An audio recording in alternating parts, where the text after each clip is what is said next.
Alright guys, it is the next day. I am moving forward with some projects. I am very livid this morning. I ordered some terminals and stuff so I could redo my grounds, add grounds, all this stuff. Next day delivery. Promised. Ordered it. It says there was a delay. Okay, I can deal with a day. No, they're not coming until a week later. They're not coming until the 25th, which is the day that Mustangs at Daytona ends.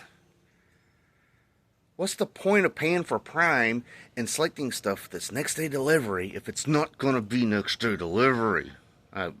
This is not the first time it's happened with Amazon either. I'm starting to despise Amazon and their lies, and they don't stand on their word for anything anymore. I remember when Amazon first started. Oh my God, you could order something and that night it would be at your doorstep. Like, it was amazing. Now, it's just trash. Customer service does no good. They just copy and paste something and just keep copying and pasting the same thing over and over. There's no help anywhere. Into my rant, let's get into this. One of the things I did get is this right here. So I'll show you when we get in the car what this is and hopefully where I'm going to put it at.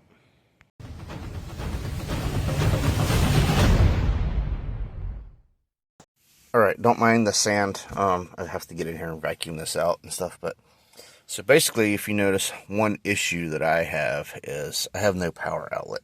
So I ordered this one. Ordered this one particularly because it shows the battery voltage, the actual voltage. It's got Type-C chargers, and it's got a USB type charger. I'm going to put it somewhere. I was hoping here, but it's pretty deep, but we'll figure it out. The reason I was wanting it like in this area is because people in the back seat could use it if I had someone back there. But like I said, with it being that deep, it would have to be like perfectly right here. This is where I have my two-step wired up. So it'd have to be perfect in this area, which that gets in the way. So probably going to have to move it up here somewhere, which the original wiring is up here somewhere. Up here somewhere anyway. Sorry, I wasn't focused. This kit's pretty nice. It's just a cheap one off of Amazon. It was like 10 bucks. It comes with the terminals, and this has an actual built-in fuse holder, and then it comes with fuses and stuff. So if you get this up, the original wiring for the stuff is here. I never color match this, but I'm going to go ahead and get that out, and let's see if we can figure out where I can put this. Most people put it in here. I'm going to put mine, I guess, I don't know. I'll figure it out when I get it out. Alright, with it lifted up, you can see this is the harness here.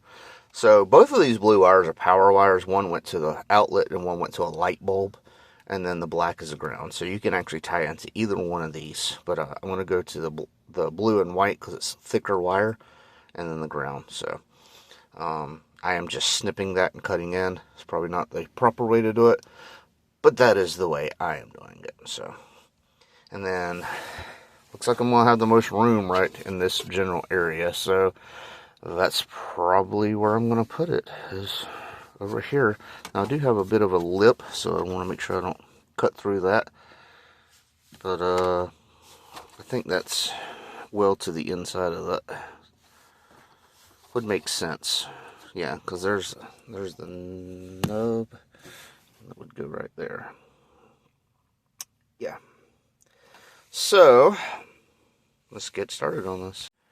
Alright, so the issue I'm running into is the factory Fox body battery, or the outlet, was live with the key off. Now normally that wouldn't matter, but this has a display on it that displays the battery voltage, which means it's going to be draining the battery when the key is off. So let me show you real quick. So I got it just in the terminals, 12.2. So as you can see, that light's going to be on all the time, just kind of draining the battery. Now the other one is not live all the time, so I'm going to see if it's a key on live kind of thing. Alright, so I ended up hooking it into the power wire that has power all the time, because in all that I simply overlooked one of the functions of this, and that's right here. You can turn the display off. So, on, off. Very simple. And you can see that through that. So look at that. Alternator is charging as it should. And we can move on to the next thing. Alright, if you remember, my ground wire was bad, and I reran it. I tied it over here where the ground wire is for the headlights and stuff. It's obviously a good ground because my headlights and everything work, but I want to add grounds. Okay, I should have did this a long time ago. I do have down here the alternator itself is grounded from there to the block, but I'm gonna add some things, move some things around. I want more grounds. That's all there is to it. Too many grounds is not a thing. You can never have too much grounds.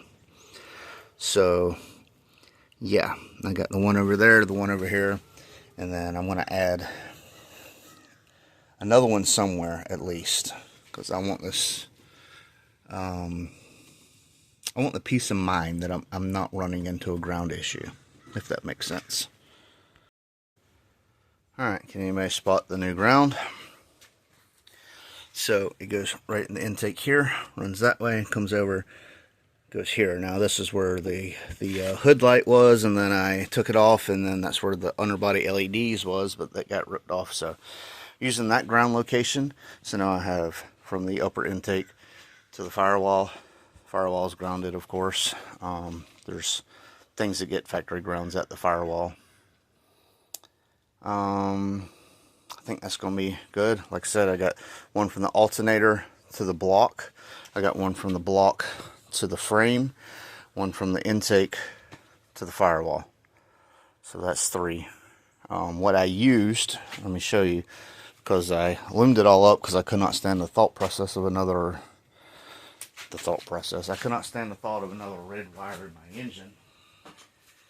But use this right here, which is OFC grounding wire. I don't know the size of this, but it won't even focus on it. It's not huge, but it's not small. But any ground is better than no ground for a lot of things. Alright, so now I'm doing something that I kind of dread doing because I messed it up last time because I suck at following instructions. But the instructions have been updated and they're a lot better. But I'll show you what I'm dealing with. So because of that ground wire falling out and everything going haywire, give it a second to load up.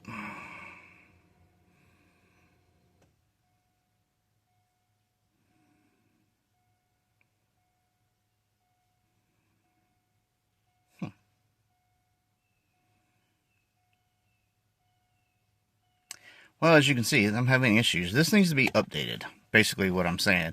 But when the ground wire came off, for some reason it reverted it back to, whatchamacallit, kilometers an hour and stuff like that. And it said it didn't have the inputs for any of the stuff. So I got to take this out and update it.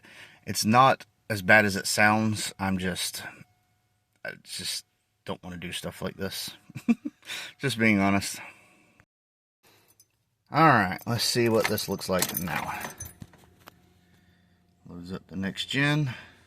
Why my flash is still on? I don't have a clue. There we go. And that's the screen that I chose because there's nothing down here. So I can see everything very clearly. It's got the air fuel. It's got boost timing, air fuel ratio, fuel pressure, coolant temperature, TPS. If my fan 1's on, IAT, and then my fuel level's down here. It's got the speed and the RPM right here. Let's see. Turn signals work. So there we go. Of course, it's just showing random stuff because it don't have any inputs right now. So as soon as I start it up, it should show a lot better. Let's see.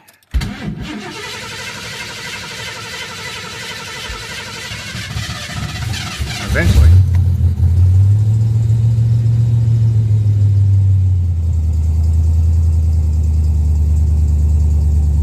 So it's showing boost at negative.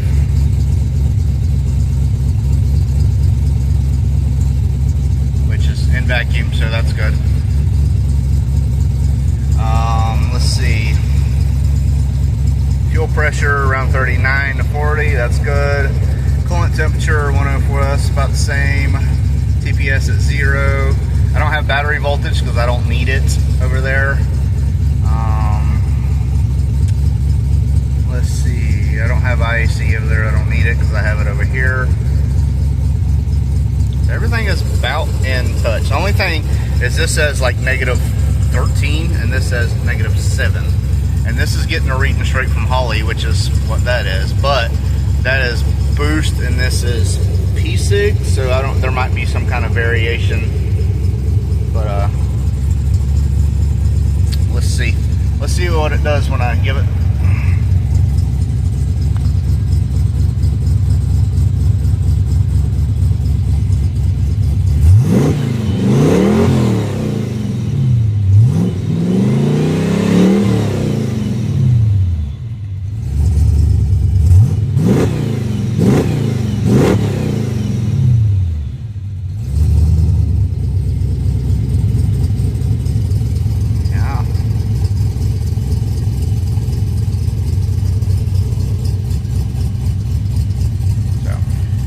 Very happy I updated. Very, very happy. Alright, this is the layout I went with. Got fuel pressure on one side, oil pressure on the other side, the coolant on one side, the IAT on the other side. I got my boost, my timing, my fuel level, and my AFR all right here. So, and of course everything down here works as it should. And if you're wondering, go here. Visuals, and this is the race layout.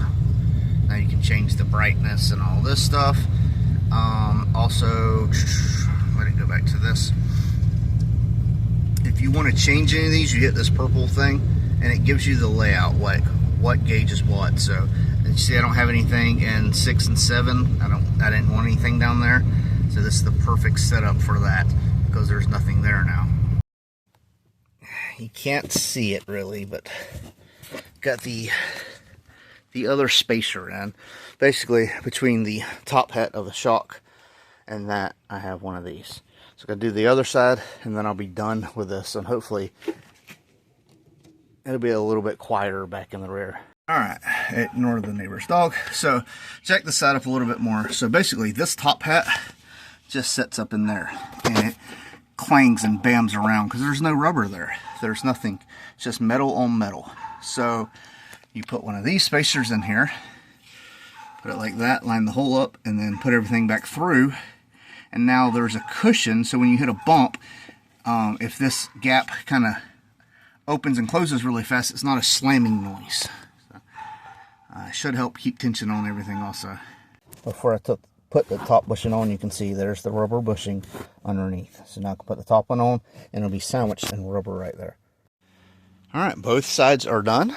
It didn't lift the car anything crazy. I mean, that in there, plus it's getting smushed, so it's probably half that.